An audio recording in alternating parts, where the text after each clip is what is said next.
and I will move on. I will next give the floor to the distinguished representative of Morocco. You have the floor.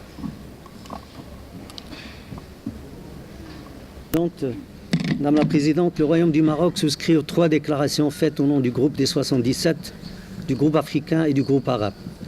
Je voudrais saisir l'occasion de cette première réunion du comité préparatoire pour rendre un vibrant hommage au secrétariat de la stratégie internationale de la prévention des catastrophes et particulièrement à Madame Margaretha Holstrom, représentante spéciale des Nations Unies, pour les efforts inestimables qu'elle ne cesse de déployer pour encourager un dialogue constructif dans le cadre des Nations Unies autour de cette urgente thématique. Madame la Présidente, la réforme de l'architecture de la gouvernance internationale en matière de réduction des risques de désastres devient une nécessité vitale. La conjoncture climatique internationale, génératrice de plus en plus de catastrophes naturelles, particulièrement pour les États insulaires, en développement, requiert plus que jamais le recours à des mécanismes institutionnels novateurs, à des mécanismes financiers adaptés tels que le partenariat public-privé.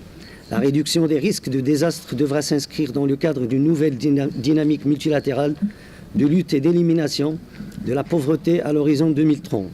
La lutte contre les catastrophes naturelles devra aller de pair avec les résultats du groupe de travail sur les objectifs du développement durable qui stipule l'urgence de remédier au fléau de la pauvreté dans le cadre de la durabilité.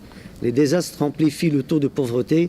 Il convient de les examiner dans le cadre d'une approche intégrée. Le succès de la politique de lutte contre les risques de désastre demeure tributaire de l'adhésion unanime de la communauté internationale à l'urgence de mettre en œuvre les actions menant à un développement durable.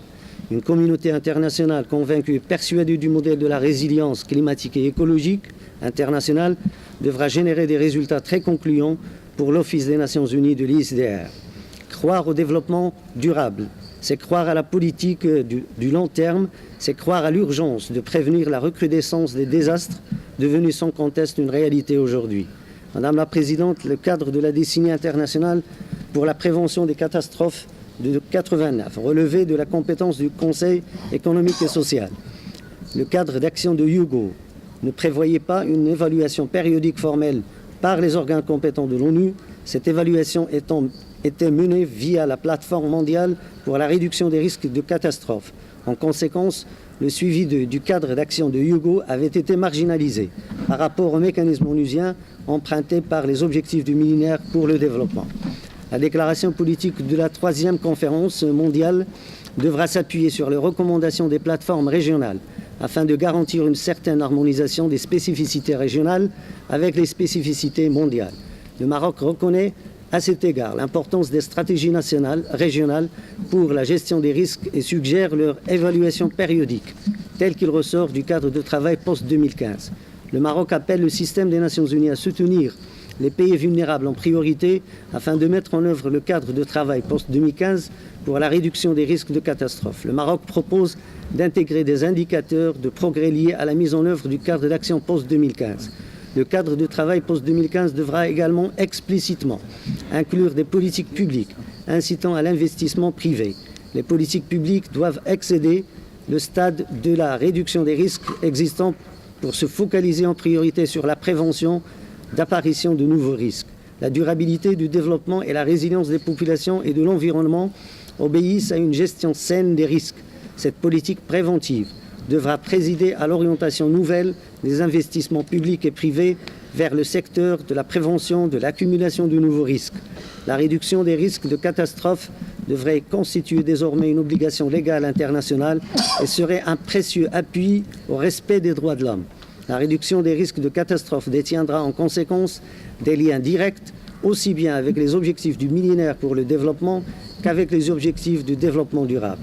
Les politiques publiques en matière de gestion des risques doivent s'appuyer sur les nouveaux piliers de la gouvernance, constitués non seulement des gouvernements nationaux et locaux, mais également de la société civile, du secteur privé, de la communauté académique et scientifique, des collectivités locales, des médias, des entreprises et d'autres intervenants impliqués dans la mise en œuvre du cadre post-2015 pour la réduction des catastrophes, afin de permettre l'émergence d'un lien explicite entre le suivi du post-2015 pour la réduction des risques et celui des objectifs du développement durable, la conception nouvelle de la législation Hyogo devra inclure désormais des indicateurs compatibles avec la mise en œuvre parallèle des deux processus. À cet égard, le Maroc souhaite que le rôle des acteurs locaux et régionaux soit renforcé et mieux identifié dans le cadre post-Hyogo. Madame la Présidente, je ne pourrais pas terminer cette intervention sans partager avec vous, sans vous donner un aperçu sur l'expérience marocaine en matière de lutte contre les risques. En matière de gestion financière des risques de catastrophes naturelles, le Maroc a élaboré un projet de loi d'assurance contre les risques catastrophiques qui constitue une évolution majeure alliant solidarité et assurance.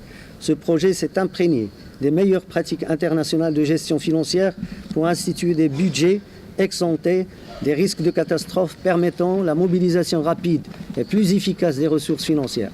Le projet de loi propose un partenariat public-privé pour le financement des catastrophes naturelles, non seulement pour les ménages assurés, mais aussi pour les ménages non assurés. Compte tenu de l'importance du secteur agricole dans l'économie de notre pays, le Maroc a mis en œuvre le plan Maroc Vert, un programme innovant et ambitieux destiné à restructurer le secteur de l'agriculture. Ce programme prévoit plusieurs composantes de gestion des risques agricoles, tels que la lutte contre la sécheresse, l'intégration des dispositifs pour remédier aux impacts négatifs des changements climatiques, une assurance destinée à protéger les agriculteurs contre les aléas générant la perte des récoltes. La vision du Maroc pour la gestion des risques ne se limite pas au niveau national, le Maroc est aussi présent au niveau régional. Il est impliqué dans divers programmes d'accords régionaux et sous-régionaux dans la zone méditerranéenne. Au niveau de la Ligue des États arabes, le Maroc abrite le Bureau arabe de la protection civile et des secours. Parmi les attributions de ce bureau, la protection des catastrophes et la promotion des relations de coopération entre les pays arabes en matière de prévention de désastres. Le Maroc abrite également le CEPRIS, situé à Rabat, tel qu'il ressort de l'accord Europa risque majeur. Le Maroc a participé à toutes les rencontres ayant un rapport avec les réductions des risques au niveau régional et international. Nous citerons à titre d'exemple les consultations régionales dans le cadre de la région arabe et africaine. Pour finir, Madame la Présidente, comme tous les pays participants à ce processus, le Royaume du Maroc fonde beaucoup d'espoir sur cette assise et compte sur les efforts des uns et des autres pour en faire un véritable succès de solidarité Nord-Sud et Sud-Sud, ainsi qu'un forum d'échange de savoir-faire et d'expertise à même de déboucher sur des conclusions tangibles et partant permettre aux pays vulnérables de mieux se prémunir contre les désastres et leurs effets destructeurs. Je vous remercie, Madame la Présidente. I thank you, distinguished representative of Morocco.